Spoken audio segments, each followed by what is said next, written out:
안녕하세요. 정수환입니다. 주식과외 1타 오늘도 SK증권 영업부 조성호 부장과 함께합니다. 어서 오세요. 네, 안녕하세요. 네.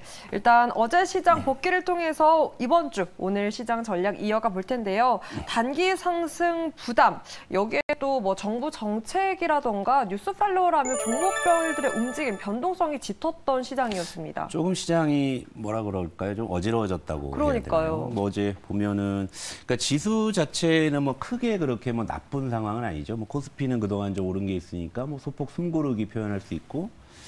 코스닥 빨간불이지만 이거 에코프로 아니었으면 빨간불이 안 나왔을 텐데 에코프로 때문에 나왔지만 뭐 전체적으로 상승 종목 하락 종목의 밸런스를 봐도 그렇게 뭐 시장이 나쁘다고 볼 수는 없는데 하루 종일 지켜보고 있으면 뭔가 두서가 없고 정신이 없는 듯한 느낌을 많이 받으셨을 거예요.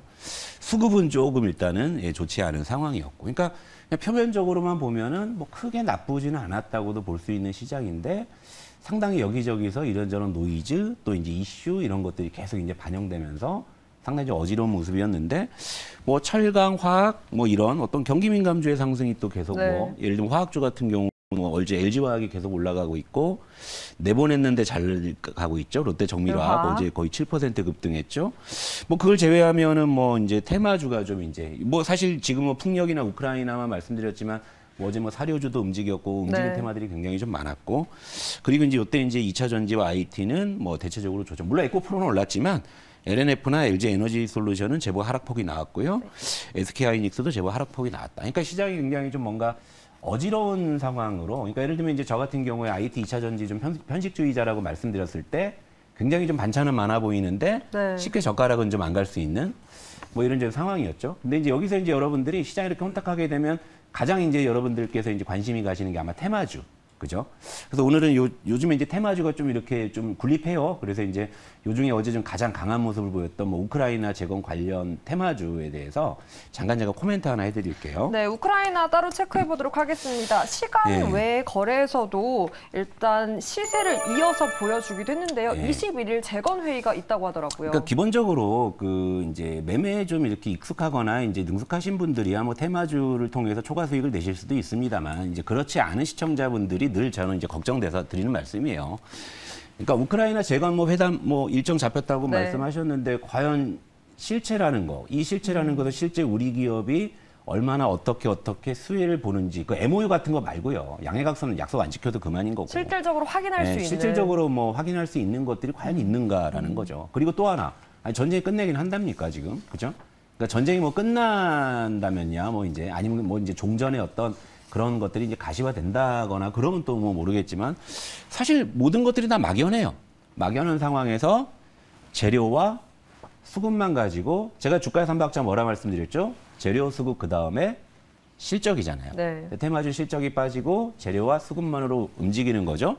그러니까 전형적인 테마주 시세라는 거죠. 그러니까 숙련된 트레이더의 영역이에요. 그러니까 솔직히 말씀드리면 저 같은 사람 할 수 있습니다. 그런데 특히 이제 뭐 이렇게 초보 투자자분이나 이제 고령 투자자분들이 대응이 어렵죠. 접근하시는 거 이건 굉장히 이거는 낭패 보실 수 있는. 그러니까 이게 이제 제 방송을 보시면서 상담을 이제 신청하시는 시청자분들이 많이 계신데 그런 분들 포트에는 꼭 테마주 고점에 물리셔갖고 반토막 난 종목들 아니면 반토막 이하로 간 종목들 한두 개씩은 꼭 있으시단 말이에요. 제가 그걸 이제 계속 봐왔기 때문에 이런 말씀 드리는 거고요. 그러니까 제가 여기서 이제 요걸 이제 드리고 싶은 말씀은 자기 객관화를 좀 해보자는 거죠. 내가 정말 우크라이나 테마주 급등락 반복하는 거 내가 정말 멱살 잡고 들어가서 내가 소기의 성과를 거둘 수 있는 사람인가 생각하시면 하시면 되죠. 근데 그게 아니라 그냥 막연하게 그냥 사두면 오르지 않을까 이제 이런 식의 접근이시라면 이건 제가 뜯어 말리고 싶다. 그리고 테마주를 하더라도 바닥에서 하시면 되는데 이미 솟구쳐 있잖아요. 제가 포착 트렌드 종목 같은 거 갖고 오는 거 테마를 좀 선점해서 밑에 물론 이제 큰 재미 못 봤어요. 그렇다고 우리가 그거에서 패퇴하거나 그러진 않았죠. 뭐 나중에 시간 지나서 간 종목들도 있죠. 뭐 사료주 같은 거, 육식 뭐 육개주 같은 거. 근데 이제 그런 쪽으로 접근하신다면 모르겠지만 이미 수급이 확 붙어서 급등락을 하는 거에 대해서는 조금 경계하셨으면 좋겠다. 이렇게 언제나 부장님의 투자 견해는 명확한 것 같아요. 리스크를 줄이고 그리고 눈으로 확인 가능한 실적을 언제나 체크하는 안정적인 장기적인 투자 전략, 오늘도 이러한 테마주보다는 조금 눈으로 확인할 수 있는 것들을 조금 더 안정적으로 접근하자가 포인트였던 것 같습니다. 이렇게 시장이 조금 쉬어가고 지지부진할 때는 뉴스에 굉장히 민감하게 반응을 합니다.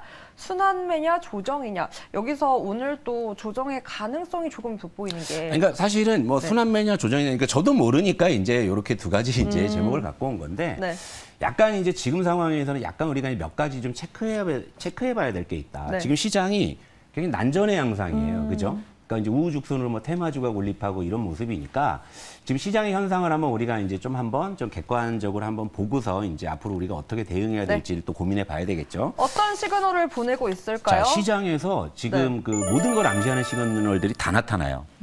자, 일단 IT 2차 전지가 최근 조정인 건 분명해요. 그죠? 요건 이제 지수 하락의 시그널로 볼 수가 있죠. 왜냐면 IT 2차 전지가 여기서 더 조정받으면 지수가 더 빠질 수 있는 거니까. 근데 이제 최근에 이제 경기 민감주의 상승세도 또 계속 이어진단 말이죠. 요건 또 이제 순환매의 시그널로 볼 수가 있는 거고.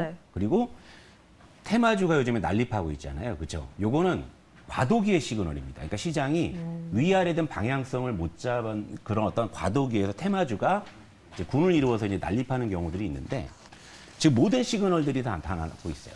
근데 이제 여기서 이제 시장의 열쇠는 결국에는 결자 해지라고 IT 2차 전지가 가장 이제 중요한 역할을 해야 되겠죠. 그러니까 오늘은 IT 2차 전지를 한번 짚어보고 이제 시장까지 한번 보고서 그렇게 정리를 한번 해드리도록 할게요. 네, 그럼 IT, 이 전기전자 업종부터 체크해보도록 하겠습니다. 일단 간밤에 꼭 체크해볼 뉴스가 있었어요. 그 미중 관계가 급전적으로 조금 호전될 수 있는 가능성, 그 만남이 성사됐는데 물론 빠른 시일 내에 회복되지는 않겠지만 그로 인해서 반사 수위가 기대됐던 우리 국내 반도체 2차 전지 업종들이 흔들릴 수 있다라고 우려감이 좀 있거든요. 그렇죠. 그 변수가 이제 좀 등장을 했기 때문에 한번 좀 점검을 해보자는 거죠. 자, 이게 코스피 전기전자 차트인데 외국인이 올해 우리 IT를 엄청나게 산 건데 알고 계시잖아요. 어제까지 보면은 15조 5천억을 샀어요. 그 덕택인지 오늘 코스피 전기전자는 올해 무려 35%가 지금 올라 있는 상황인데, 이런 IT의 질주의 배경에는 사실은 미중 갈등에 대한 반사이익 기대감, 그리고 이제 한미 동맹이라는 것들, 그렇습니다. 이런 것들이 시나브로 분명히 반영된 흐름이었다라는 거죠. 근데 갑자기 이제 어제 미국 이제 국무장관이 중국에 가서 시진핑 국가주석까지 면담을 하면서 뭔가 어떤 표면적으로 보면 뭔가 이렇게 이렇게 화해 무드로 이런 것들이 이제 부담으로 작용할 가능성은 있지 않을까 이런 거죠. 근데 또 공교롭게도 이 차트라는 게 어떨 땐 굉장히 참 오묘해요. 딱 지금 21선 지지 테스트를 앞서고 있어요. 그러니까 이제 추세죠. 21선을 우리가 다른 말로 추세선이라고 하는데, 그 추세선 지지 테스트가 또 여기서 이제 딱 나오는 겁니다. 자, 미중 어떤 헤빙 무드에서 자, IT가 추세 테스트를 지금 받고 있는 이런 상황이니까 요걸 좀 지켜볼 필요가 이제 있다라는 거죠. 그러니까 여기서 이제 IT에 대한 매매 동향, 외국인 매매 동향을 좀 이제 우리가 좀 이제 관찰할 필요가 있는 거죠. 예를 들면 어제 같은 경우에 외국인이 모처럼 IT를 매도했죠. 그러니까 이런 것들이 이제 이 영향일지에 대한 부분들, 요걸 좀 우리가 좀 추적 관찰할 필요가 있겠고요. 그리고 이제 두 번째 2차 전지도 한번 보죠. 뭐 2차 전지도 사실 그 이렇게 크게 보면 이제 한미 동맹의 어떤 수혜 쪽에서 많이 좀 득을 봤던 건데, 2차 전지 같은 경우에도 올해 업종이 무려 이제 현재 기준으로 한 이제 68% 정도 상승을 해 있는 이제 그런 상황인데, 결국엔 지금 이 2차 전지 업종 같은 경우에도 지금 추세선, 21선 지금 테스트에 딱 지금 직면해 있는 이런 상황이에요. 이런 상황에서 미중의 헤빙 무드, 그리고 이제 이번 주 중반에 뭐가 있죠? 파월 의장의 의회 청문회가 있죠. 그러다 보니까 결국 이제 IT 2차 전지가 그 추세를 유지하고 다시 이제 지지하고 올라가려면 요 두 가지의 어떤 약간의 노이즈가 일단 무난하게 이제 넘어가야 되겠죠. 근데 이제 이번 주에 이제 잠깐 우리 며칠 정도는 잠깐 정도 템포를 조절하자 이제 이런 말씀을 좀 드리는 거고요. 그리고 전체적으로 이제 시장을 보게 되면 올해 그 사실 코스피가 올라가는데 환율이 같이 올라왔거든요. 원래 환율과 지수 상승은 비례하지 않아요. 그런데 이례적으로 올해 초에는 이제 그런 모습들이 나타났는데, 최근에 시장이 조정받을 때는 환율이 오르기 시작했다는 거죠. 이게 2차 전지 차트인데, 2차 전지 차트였고요. 자, 그러니까 주도 업종의 추세선 테스트라는 거, 이제 이 부분을 이제 확인하시고 이제 다음 장으로 좀 넘어가도록 할게요. 그러니까 최근 환율이 올라오면서 코스피가 조정을 받아요. 보시게 되면 왼쪽이 환율이에요. 자, 올해 환율이 계속 올라오는 구조였잖아요. 자, 코스피도 올라왔어요. 그러니까 환율과 코스피가 상승으로 비례하는 게 이게 원래 비정상적인 상황인데 그게 지금까지 됐다는 얘기죠. 근데 최근에 조정받을 때는 자, 코스피가 조정받으면서 환율이 올라. 사실 이게 정상이에요. 이게 우리가 일반적으로 보는 반비례, 역의 함수로 봐야 되는데, 지금 이 상황이 지금 나타나고 있다는 거거든요.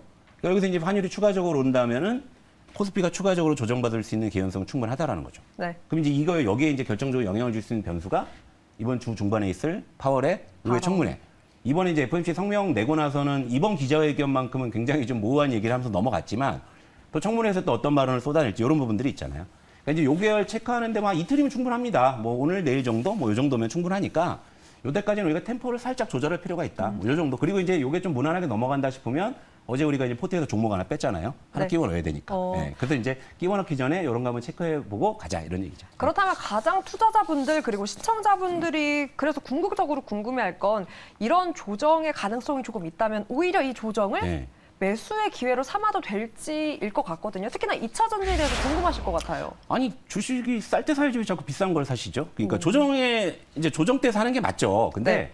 빠진다고 막 사는 게 아니라 제가 시나리오 말씀드렸잖아요. 주도 업종이 이제 추세를 지지하고 올라간다 그런 거 확인하고 사시면 가장 무난하죠. 확인을 해야 한다. 예, 근데 단순히 그냥 빠진다고 또 덥석덥석 사서 더 빠지면 안 되니까. 그러니까 제가 그래서 이제 오늘 드릴 말씀이 이제 바로 그런 거고요. 네. 그래서 이제 제가 오늘 마지막에 멘트는 이겁니다. 저희 좋아 보인다고 막 사시면 안 된다.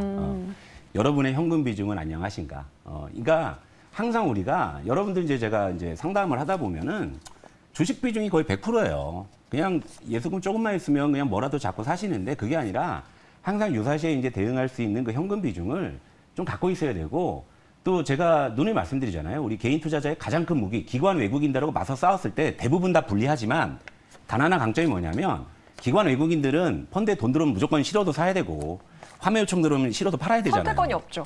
근데 개인 투자자 여러분들은요. 아예 사고 팔기 싫으면 안 하셔도 누가 뭐라 사람 없잖아요. 선택할 수 있습니다. 지금 이따 그럴 때 그러니까 개인 투자자의 가장 큰 장점을 발휘할 수 있는 그 며칠이 아닐까 이렇게 생각합니다. 네. 네. 쉬어가는 전략이 필요할 때 그리고 확인이 필요할 때라고 오늘의 전략 정리해봤습니다. 오늘도 SK증권 영업부 조성부장과 함께했습니다. 고맙습니다.